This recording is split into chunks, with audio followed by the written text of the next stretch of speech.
They don't want what we know out there. You'll never get this on CNBC. But our school system will never tell us that, because they're part of the process. Fake money, fake teachers, fake assets. I know the game of the rich. My rich dad taught me. You know it because you're the banker. The bankers and the rich play is different than what they teach you in school. All over the world, what does school teach you about money? And the answer is nothing. And that's not a mistake. That's not an accident. I knew that. Most people know that. The way to keep the poor and middle class working hard is never teach them what the rich know. So if you read Rich Dad, Poor Dad, which came out in 1997, it's what the rich teach their kids about money, the poor and middle class do not. Poverty hurts. I mean, I don't like it. And I don't like that our academic system's so corrupt. You know, we know the banking system's corrupt. We know politics is corrupt. But academics is just as corrupt. I mean, one thing if it's the banking and the politics, but this is where we send our children and we trust them to do the right things for them, and yet they're being not taught something so fundamental. Like you asked your dad when you were a kid, Dad, you asked your teacher, when are you going to teach us about money? And it was just never. Well, never. And they'll never will. You know something. What do you know? Share it. What is financial education? It's not get a job, work hard, save money, and invest in a well-diversified portfolio of stocks, bonds, mutual funds, and ETFs. The financial industry is two things, debt and taxes. In 1971, Nixon took the dollar off the gold standard, and the US dollar became debt. And we still tell kids to go to school, get a job, work hard, save money, and get out of debt. Now, who tells them to do that? That's the most ridiculous thing there is. The book starts and it says, lie number 1, saving money will make you rich. Yeah, it never will. You know that. All taught that as kids. Why would you save it and why would you work for it if they can print it faster than you can work for it? Why do you keep saving when they're printing it? The rich don't work for money. Don't you touch that stuff. It's very subtle, right? Yep. They don't say, I'm going to train you to be a worker bee the rest of your life, but they educate you in a way where that's what you come out. Right. What was he trying to do those first few months were you working for him? What was he trying to get across to you? Because he taught you the hard way about money. And she says, if you're going to be successful in your life, you've got to find the best teachers. And a great teacher is somebody who comes from the inside, not the outside. But in school, you don't know if your instructor is for real or not. That's where the fake teacher comes from. I said, I want you to teach me about money. So why should I teach you? He said, but if I teach you, you work for me for free.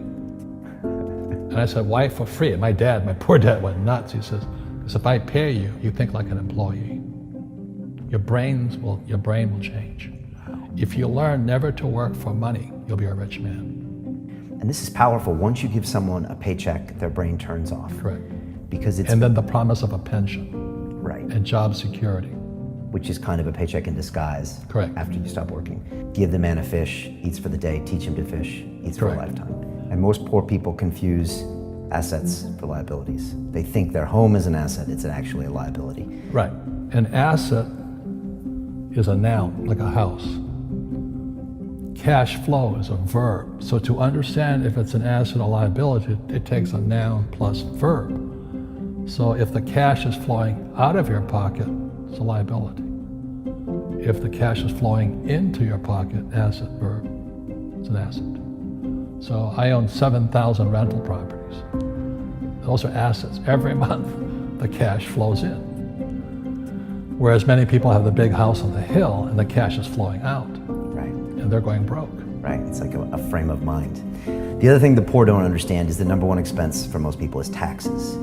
And yet we don't even see it. Isn't that weird? You walk around and you look at the paycheck and say, that doesn't seem right, and you don't realize that the government's got a huge hand in your pocket and you are doing nothing to minimize that. Again, Correct. This is what's very different about the rich and the poor. The rich don't work for money. His number one expense is tax. See, there's three kinds of income: earned, portfolio, passive. So earned income is if I get a job, that's earned income. If I'm a doctor or a programmer, that's earned income because I'm working for it. If I buy, let's say, Apple for $10 and I sell it for $20, that's portfolio income, capital gains. Yeah. But passive income, which is cash flow, is never taxed. And so these guys are screaming right now in America, tax the rich. I said, good luck. Because most of the guys complaining, they don't know there's three kinds of income. And the rich don't have jobs anyway. They have assets. And so the average schmo out there, poor guy, sent the kid to school. They don't learn this. You see, very few people will buy what I do, make $1 million and pay zero tax.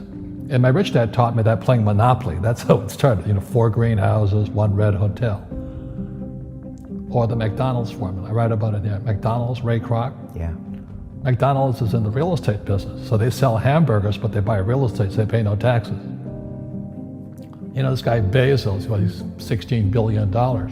How much tax did they pay on that $16 billion? Zero. And that's all legal. Anyone can do it. Everybody can do But it. most people lack the education.